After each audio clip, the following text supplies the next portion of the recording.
All right. So today we're going to talk about, and actually this whole week we're going to talk about this idea of a democratic revolution in America, right?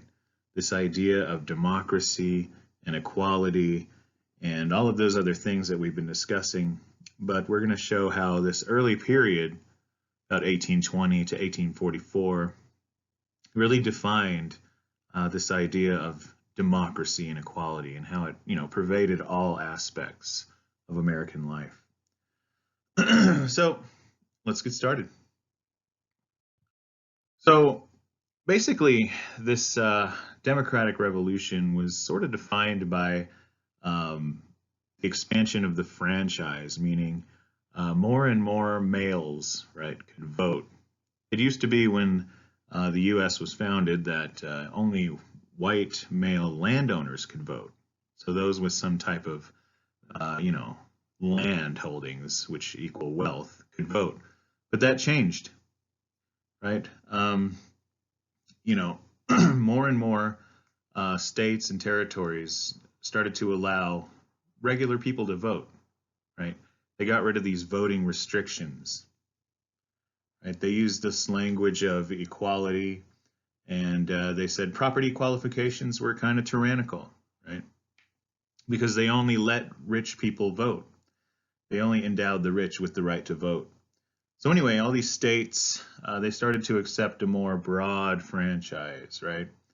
You didn't necessarily have to own land anymore, and you can see that with this map here.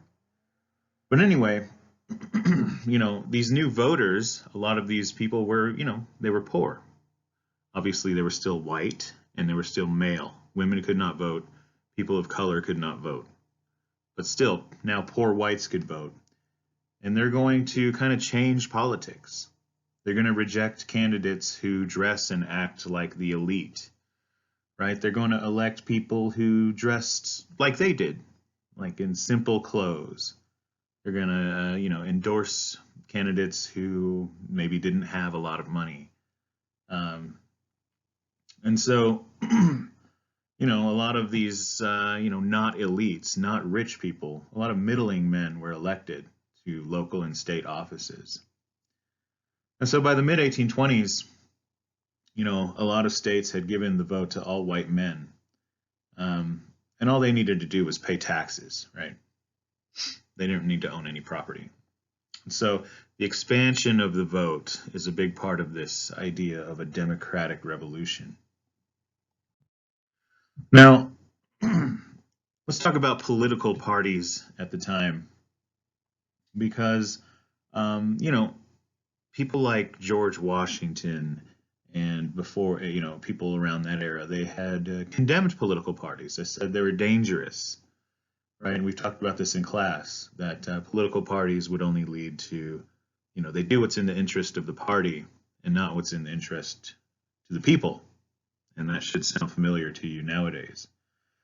But anyway, we talked about the rise of the first party system, which was the Federalists and the Democratic Republicans. Remember, the Federalists, you could say that they were kind of almost led by people like Alexander Hamilton.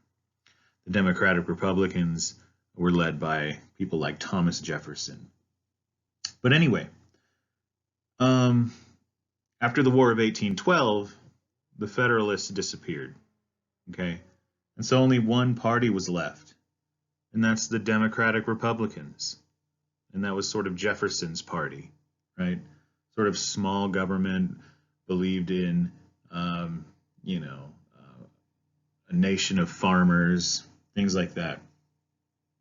But anyway, there was only one party after the War of 1812. And historians call this the era of good feelings, when there was just one party that everybody was a part of. But that's going to change, okay? And let's talk about this election of 1824. This election is going to be very significant, okay? There were 5 Democratic Republican candidates, right? the most, the ones we're going to talk about are these two guys on your PowerPoint. The first one to your left is Andrew Jackson. This is Donald Trump's favorite president, so take out of that what you want. And the guy on the right is John Quincy Adams. He was the son of John Adams, who was the second president of the United States. Anyway, in 1824, they're going to vie for the presidency. Now, Andrew Jackson, he was a battle of the hero of New Orleans. He was born poor, right? He was born in the Carolina backcountry, and he worked his way up. He worked his way up as an attorney, right? So he was kind of that, became a middle class person. And then he eventually owned a cotton plantation with many slaves on it. But Andrew Jackson had this common origin, right? He was born poor. So people started to equate him with being one of them, right? He was a common man, right? He wasn't born into wealth.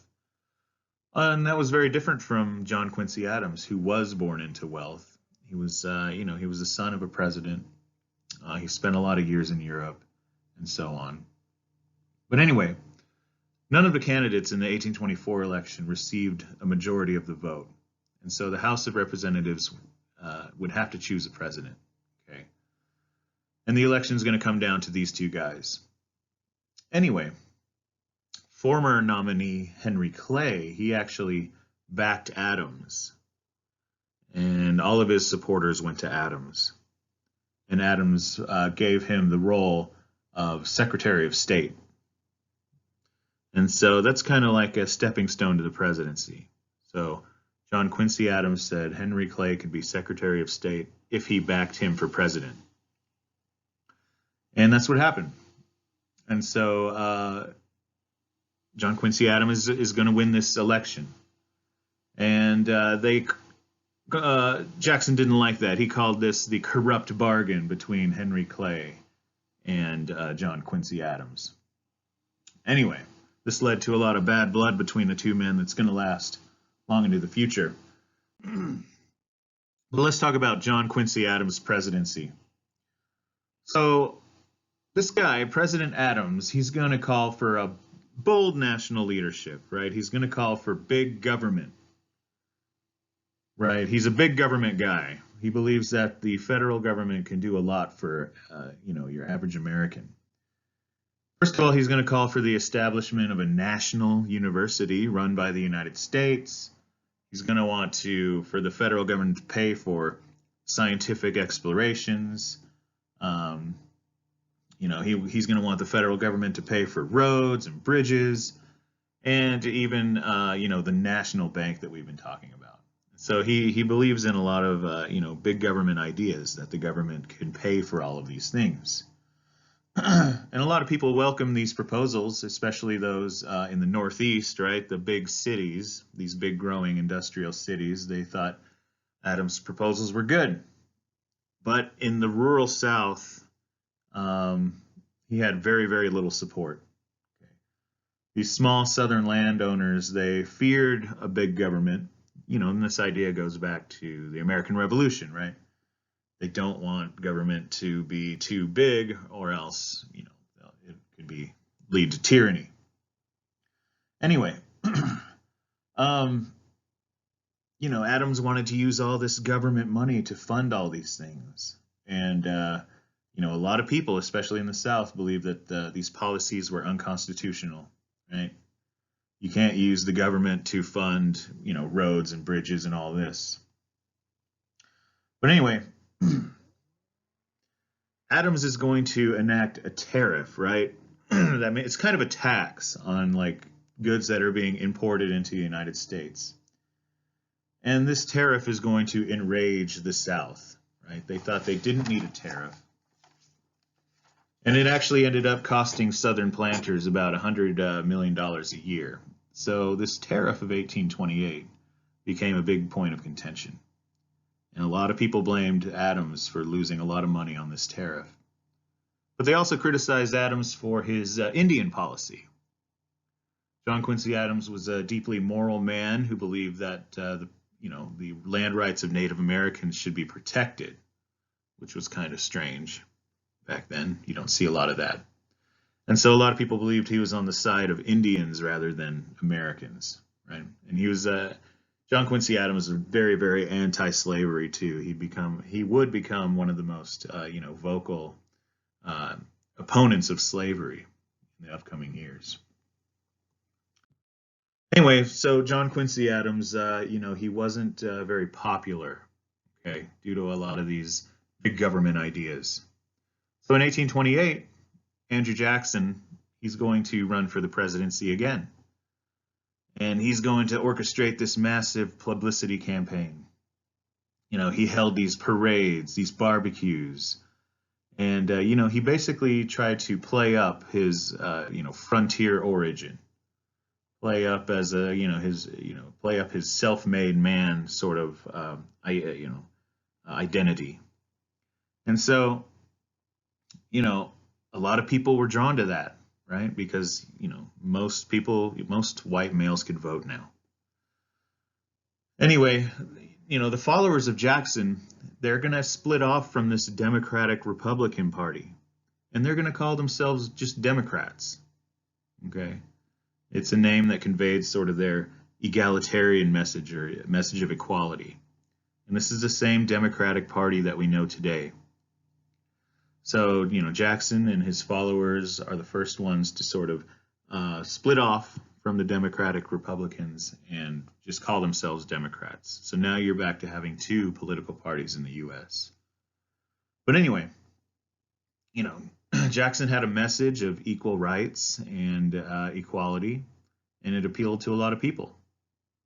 And he was a small government guy, unlike Adams, right? And so he gained a lot of votes in the South and in the Midwest. And he was, very hostile towards Native Americans, right? He participated in, a lot of wars against Indians, especially in the South during the War of 1812. And we're going to talk about that later, right? He's going to be part of this Indian removal, and he's going to be responsible for the Trail of Tears. But we'll get into that later. Anyway, Jackson won. Okay, so John Quincy Adams serves one term, he's out. Jackson wins, and he's extremely popular, right? And he has a nickname. They call him Old Hickory. And he was kind of a man for the common man, right? And that's what people were drawn to. He had common man origins. Anyway.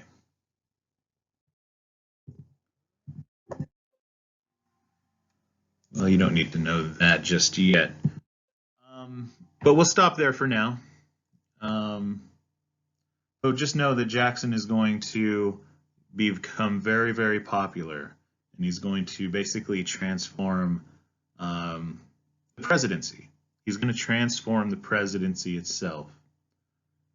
He's going to serve 2 terms in the White House. He's going to enhance presidential authority. He's going to be a small government guy, right?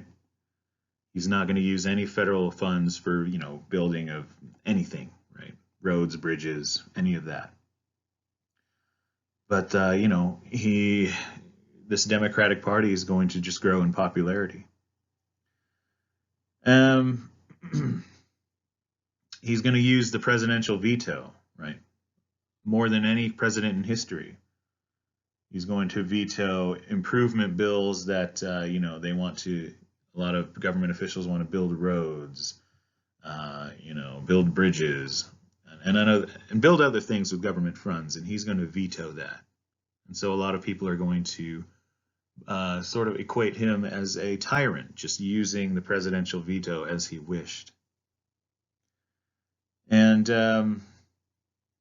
so Jackson's going to be thought of as a states' rights guy, not a big federal government guy. And we're going to get into more of that later on. So that concludes this lecture. I'm going to post maybe 1 or 2 more videos